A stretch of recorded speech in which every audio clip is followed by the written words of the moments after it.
Reginald here. It's time. As you may or may not know, I have been collecting a very large data set with some help at this point in order to represent the various balances of the weapons and identify problems that can be then given as feedback to Fatshark so that we can improve the general state of the game as well as just understand the state of the game from a gameplay perspective. The weapons are fairly deep in Darktide and they're poorly represented. I actually think that's a mistake. I shouldn't have to do these sheets for us to understand the hard data about the weapons, though apparently from what I have read, that's an intentional design decision on Fatshark's part, and I think that is a bad thing. And I think that's a bad thing because while my particular brand of personality finds this kind of thing interesting to do, it's a quirk of what I am, I'm confident that most people don't find this kind of thing all that engaging, which is why I'm going to represent this information in a fairly aggressive manner. I'm going to go through this quickly. The key takeaway here for you is that you can go get this. It is right here in a link in the description. Feel free to run out there and grab the data for yourself if you want to play with it. I have it represented in CSVs. You won't be able to get my live updates, and you won't be able to get necessarily all of the beautiful formatting that we've put together here, but you will be able to get the raw data to play with to your heart's content. So you're probably going to wonder how this data was assembled so that you can use it if you want to, or otherwise just want to watch this video and understand what the data is. What I am doing in this data set is I have a suite of targets I have constructed using a number of mods. Those mods include solo play, Will of the Emperor with a modification, which is detailed in a different video, which I will link here, and Creature Spawner. These three mods together, I then go to a specific map, Magistrati Oubliette, and I fight those enemies on the bridge near the beginning so that I have an easy run to get started in case I take significant damage. The goal is to take no damage during any of these tests, but if I take a small amount of damage, I won't throw out that test unless I take a large amount of damage in order to keep those tests fairly consistent. This is designed to experimentally simulate real combat conditions, so the enemy numbers are relatively realistic to what you might find in a real game, though the mix is not always accurate. For example, there are 100 enemies, but there are Poxwalkers 50 and Groaners 50 for the Horde test, and likewise other variations for other tests. Now I know I've explained this before in other videos, but for those of you who haven't seen it before, since I now have hit 3,000 subscribers, pretty cool milestone there, I'll just reiterate the testing protocol so that we're very clear. Now the way I actually gather this data is by going into that solo mode mission and then fighting an aggroed group of enemies. I will measure using a screen record from the first hit impact frame to the final hit impact frame that kills the final enemy. I'll just, frame by frame it until I can get that. I will then cut the video to that length and I will use that to measure the actual time to kill on the enemy. I'm not the only person who's contributed this data, which is why there's so much of it.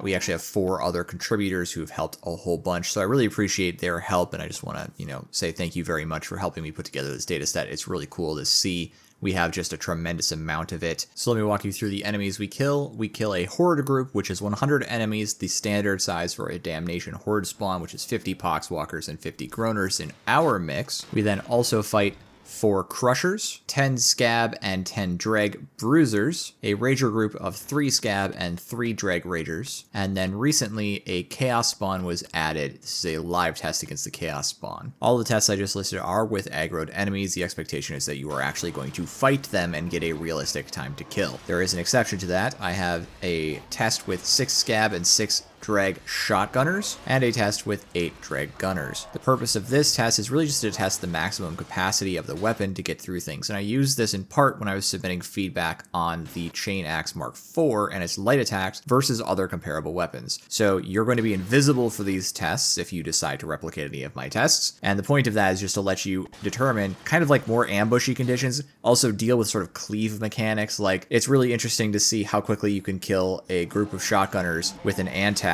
versus the Chain Axe Mark IV if you take the Antax with Brutal Momentum and without, and see what kind of cleave difference you get, and things like that. So that's what I was looking for, is like, can I get an Antax that doesn't have any cleave advantage, that's just killing one enemy at a time? How does that stack up time-wise against Chain Axe Mark IV? These kind of questions were what I was looking to answer with these tests. They're very niche, and we didn't do a lot of them. The other thing to note about these tests is that the default way to perform these tests is that against the Horde and the Bruiser enemy targets, you're not going to be using Chastise the Wicked or any other ult ability. However, once you get into more advanced testing, obviously we got curious what would happen if you did add those in, and we got some very interesting results at times. So we definitely on our leaderboard are going to be seeing like Chastise the Wicked or, Executioner's Stance pop up in the top listings because those abilities definitely affect your times. However, it is always okay to use your abilities when fighting the Crusher group, the Rager group, and presumably also the Chaos spawn. This is because we're trying to mimic the real gameplay experience of a fight, of an ideal fight in some senses. The last thing I will say here is there were some cases where Chastise spam wasn't as effective as not using Chastise spam. Pretty interesting on that front. As I said, all of the raw data is available via CSV, so you can play with it to your heart's content, but we don't have that fancy formatting available to you given the limitations of that distribution method. So I'm going to show off the leaderboard here and talk to it just a little bit. I will let you draw your own conclusions, as I'm simply not able to parse all of this data and draw anything very exciting out. I'm not going to do a big tier list. I know people like that. I'm just going to call out a few things that caught my attention. So number one, of things that caught my attention with regards to the chain sword and the heavy chain sword or eviscerator, the new variants are substantially better than the old variants. It's not that the old variants can't be used, and they're in a much better state than they used to be, but the new ones are just much better. That is not the case for the new chain axe. The new chain axe almost uniformly performs worse than the old chain axe, with the exception of a few specific use cases, and I even have a table to demonstrate that I will show you right now. The Mark 12 chain axe is just flat out worse than the Mark 4 chain axe in every possible way that I can think of, except for against crushers and against maulers, and that's really it. The key detail about the Mark 12 over the Mark 4 is that you can get spicy one-shots that you can't get on the Mark 4, but the Mark 4 can get spicy 2-taps on light attacks that come out faster, are safer to use, and are much quicker overall to deploy against targets to get that stagger advantage, whereas the elite sniping capacity, ironically, of the Mark 12 seems to be quite a bit worse, since you have to queue up so much of the attack in the heavy attack and it's all single target with no cleave. The Mark 4 gives you a lot of defensive options and still gives you very similar or often better times to kill against the actual elite enemies, and gives you a high degree of flexibility into other targets. So that's the short version of which is better. I'm not going to invest any more time in it because I can show you the data and prove it to you. And so let's keep going. A quick call out here on the Iron Helm and the Crucius. Both of those tests were performed using a inexorable judgment build and not a martyrdom build. I think you could probably get a lot better results with martyrdom. Any kind of weapon that doesn't benefit from crit benefits an awful lot from having martyrdom. It's generally bumped it up by 15 to 20 seconds in time to kill on horde groups, so please be advised that data is not there, and I may do another video at some point on that data, but at the moment I'm not feeling terribly inspired about the subject. Other than that, most of the best times on Zealot are going to be martyrdom builds. That doesn't mean martyrdom is the best, because there are other reasons to take other things, but if you're just looking for raw output, obviously martyrdom is the king. None of the tests we performed necessarily put veteran as the top melee weapons guy, but there are some really solid times in the more extended data, so please be advised that just because veteran isn't sitting here winning all of the competitions against Zealot doesn't necessarily make veteran always bad in melee. The build that does the best in melee, of course, is a weapon specialist build, and it's especially good when you actually shoot things occasionally. We have a few tests like that in here, and the numbers are pretty solid. Speaking again to the melee weapon data, we can see that the Quark Mark IV Cleaver, after its recent changes, is a very solid weapon with a really good time to kill against the Horde of 19 seconds. That is in the category of the Heavy Sword Mark VI on a martyrdom build, so excellent there. You know what? Scratch this.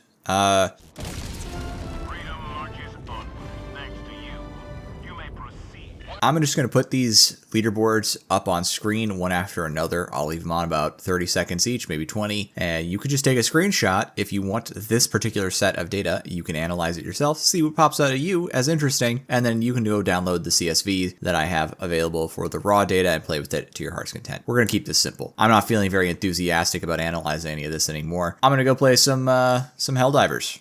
And maybe I'll be sitting in the loading screen forever, and I'll use that time to finish editing this video. I'll be back to talk about Darktide when there's something new to talk about. You all have yourselves a lovely week. I hope you have a lot of fun. I'll be putting out some other videos soon, I'm sure, but I at least wanted to get this data out, so take care, everybody. Bye. Honest.